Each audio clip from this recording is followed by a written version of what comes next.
नमस्कार, मी राहुल कुलकर्णी. मित्रांनो, पंजाब हे माझ्या आवडत्या राज्यापैकी एक राज्य. गेल्या 25 वर्षामध्ये किमान 15 वेळेला तरी मी पंजाबला गेलो असेन, किमान. आणि उत्तुंग असा हिमालय संपल्यानंतर जो असा सपाट प्रदेश सुरू होतो, जो जवळपास मध्य प्रदेशच्या नर्मदा खोऱ्यापर्यंत तो आपल्याला दिसतो.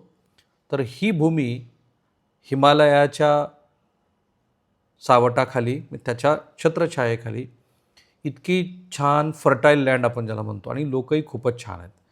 जे माझे शीख बांधव आहेत त्यांच्याबरोबरचा सौहार्द, त्याच्या कित्येक आठवणी आहेत. तिथेच मला एक अशी शाळा भेटली की ज्या शाळेत 3,500 विद्यार्थी आहेत, पण एकही शिक्षक नाही. तिथे मला संत नामदेवांचं घुमानमधलं काम बघितलं. अमृतसर वंडरफुल.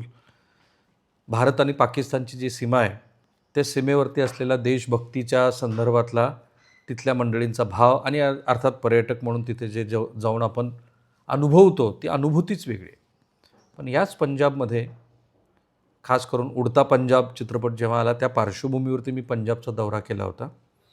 आणि अलीकडे अगदी ऑपरेशन सिंदूरमध्ये पण मी हमखास प्रयत्न केले की पंजाबच्या एखाद्या पोलीस स्टेशनच्या अंतर्गत किमान एक दिवस तरी आपण राहूया. आणि तसं मी राहिलो.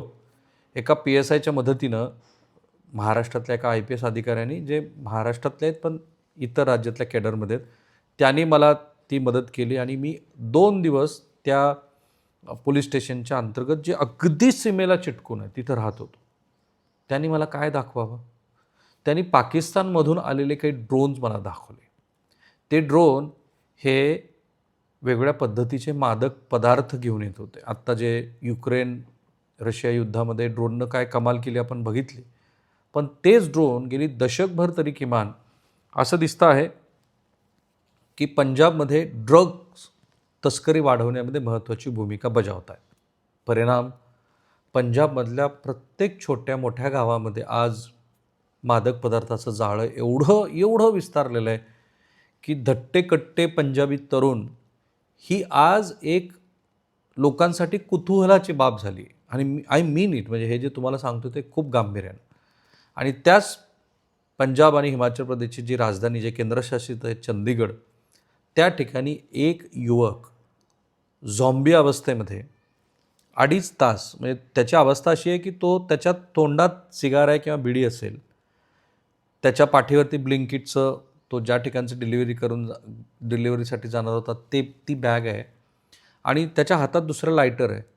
तो तब्बल 2.5 तास तोंडात अशी बिडी धरून, एका हातात लायटर धरून उभा आहे. 2.5 तास. Can you imagine? त्याचा तो व्हिडिओ सोशल मीडियावरती व्हायरल झाल्यानंतर एकच चर्चा सुरू झाली, ती आहे झॉम्बी ड्रग्सची. मी पंजाबच्या आधीची पार्श्वभूमी सांगितल्यानंतर हे जे काही घडलं आहे त्याची खूप चर्चा सुरू झाली आहे. सोशल मीडियावरती हा जो व्हिडिओ व्हायरल झाला आहे, हा व्हिडिओ चंदीगडचा आहे. त्यात जो डिलिव्हरी बॉय आहे तो जवळपास 2 तास ते 2.5 तास असा उभा होता. ही घटना घडली 24 मार्चला चंदीगडच्या सेक्टर 33B मध्ये.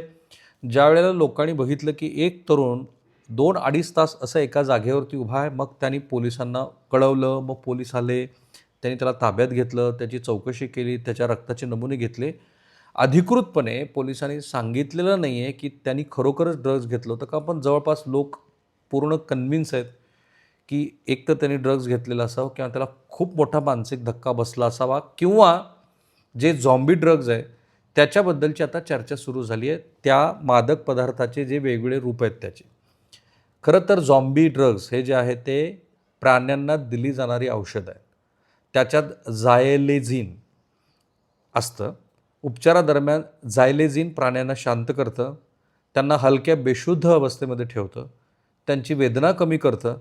याच कारणामुळं त्याला सामान्यतः ट्रँक्यू म्हणून ओळखलं जातं. झायलेझिन एक नॉन ओपिओइड औषध आहे, म्हणजे ते अफूपासून बनत नाही. पण हेच झायलेझिन फेंटानिल, हेरॉईन किंवा कोकेनसारख्या ओपिओइड औषधासोबत मिसळून घेतल्यास ते जलद नशा करतं. झायलेझिन आणि ओपिओइड्सच्या मिश्रणांना बोलीचालीच्या भाषेत झॉम्बी ड्रग्ज म्हणतात. आणि हेच ड्रग आता चर्चेत आहे. या नावामागचं कारण पण आहे या ड्रगचा परिणाम. खरं तर त्याचं व्यसन लोक अनेकदा बराच काळ एकाच स्थितीत बेशुद्ध अवस्थेत पडून राहण्यासाठी घेतात. त्यामुळं शरीरावरती फोड आणि पुरळ येतात, जखमेच्या ठिकाणी लाल चट्टे पडू लागतात. अनेक सायन्स फिक्शन चित्रपटामध्ये व्हायरसनं संक्रमित झालेले लोक झॉम्बी अवस्थेमध्ये आहेत, असं अमेरिकन सायफाय मूव्हीमध्ये आपण बघितलं असेल. आणि आता त्याचीच चर्चा या चंदीगडमधल्या तरुणाच्या ह्या 2-2.5 तास एकाच जागेवरती उभा राहण्यामुळं महाराष्ट्र आणि जगभरामध्ये सुरू झाली. भारतात तर आहेच आहे. झायलेजिन सर्वप्रथम 1962मध्ये एका जर्मन कंपनीनं विकसित केलं. त्याचा उपयोग प्राण्यामधल्या वेदना कमी करण्यासाठी होतं आणि ऑपरेशन दरम्यान त्यांना बेशुद्ध करण्यासाठी होतं. हे औषध जसं आता वेगळ्या खोकल्यांच्या औषधांचा आपल्याकडची तरुण मुलं, शाळकरी मुलं ही मादक पदार्थ म्हणून करतात, हे आपल्याला धक्का देणारं तथ्य जेव्हा बाहेर आलं, तेव्हा जसा धक्का बसला तसाच या झायलेजिनचा वापर जेव्हा नशेसाठी होऊ लागला तसा लोकांना धक्का बसला. कारण हे हेरॉईनपेक्षा स्वस्त आहे. झायलेजिन खूपच स्वस्त आहे. ते बेकायदेशीरपणे ड्रग्ज बाजारात अंदाजे 500 ते 1000 रुपये प्रति किलो मिळतं. अमेरिकेच्या ड्रग्ज एन्फोर्समेंट ॲडमिनिस्ट्रेशनच्या अहवालानुसार झायलेजिनचा वापर फेंटनाईल किंवा हेरॉईनसोबत भेसळ म्हणून केला जातो आहे, कारण त्याचे मानसिक परिणाम देखील होतात आणि याची नशा दीर्घकाळ राहते.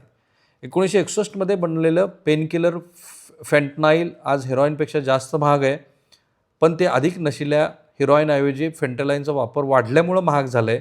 इतर मादक पदार्थामध्ये ते मिसळून वापरलं की त्याची आत्ताच्यासारखी अवस्था होते. आणि म्हणून झायलेजिनचा जो आत्ता अहवाल सांगितला जातो आहे की हे भयंकर आहे, कारण जे हे ड्रग्ज घेतात, ज्याला झॉम्बी ड्रग्ज म्हणतात, बहुतेक लोकांना हे माहिती नसतं की हे भेसळयुक्त औषध आहे. आता प्रश्न पडला की हा मुलगा हा जर झॉम्बी ड्रग्ज त्याने घेतले असतील तर हा पुतळा का बनला? झॉम्बी ड्रग्जमध्ये जे झायलेजिन आहे ते मानवी मेंदू आणि मज्जातंतूमधला जो अल्फा-2 रिसेप्टर आहे त्याला सक्रिय करतं. हे रिसेप्टर आपल्या सेंट्रल नर्व्ह सिस्टीमवरती कार्य करून नॉर्पेनेफ्रिन नावाच्या न्यूरोट्रान्समीटरचं प्रकाशन कमी करतं. नॉर्पेनेफ्रिनचं कार्य आपल्याला जागृत, निश्चित आणि सतर्क ठेवणं आहे. जेव्हा झायलोजिन अल्फा-2 रिसेप्टरला सक्रिय करतं तेव्हा नॉर्पेनेफ्रिन निष्क्रिय होतं. त्याचे 2 परिणाम होतात. एक, मेंदूची क्रियाशीलता कमी होते, मेंदू सुन्न होतो, व्यक्ती ज्या अवस्थेत आहे त्याच अवस्थेत तशाच स्थितीमध्ये राहतो. मग तो उभा असेल तो उभा राहील, झोपला असेल तो झोपलेला राहील. दुसरा परिणाम होतो, शरीरातील स्नायू आराम करतात, शरीराला अत्यंत अशक्तपणा जाणवतो, व्यक्तीची हालचाल करण्याची क्षमता कमी होते, तो तासनतास एकाच अवस्थेमध्ये उभा राहतो, कारण स्नायूकडून मेंदूकडं कोणताही सिग्नल जात नाही. इतकं हे डेडली औषध आहे. आणि या डेडली औषधाची त्यामुळे चर्चा सुरू झाली आहे. मी आधी तुम्हाला पंजाबचा इतिहास सांगितला. मला तो का सांगायचा होता, कारण महाराष्ट्राच्या गल्लोगल्ली अशा पद्धतीचे ड्रग्ज झालेत. अगदी आपल्या तुळजापूरच्या तुळजाभवानी मंदिर आणि परिसरामध्ये आत्ताच पोलिसांनी एक मोठी कारवाई केली आणि ती कारवाई चर्चेत होती, ती राजकीय कारणामुळे. म्हणून आपल्याला हे समजून घ्यायचं, तुमच्या आजूबाजूला जी छोटी मुलं आहेत, जी किशोरवयीन मुलं आहेत, जी नोकरी कामाधंद्यानिमित्त बाहेर जातात, त्या प्रत्येक मुलाला हा व्हिडिओ दाखवा. त्यांना सांगा की जसं व्हिडिओ गेमचं व्यसन आहे तसंच हे एक भयंकर व्यसन हे तुमच्या आजूबाजूला आलेलं आहे, त्यापासून सावध राहा. थांबूया आपण इथे.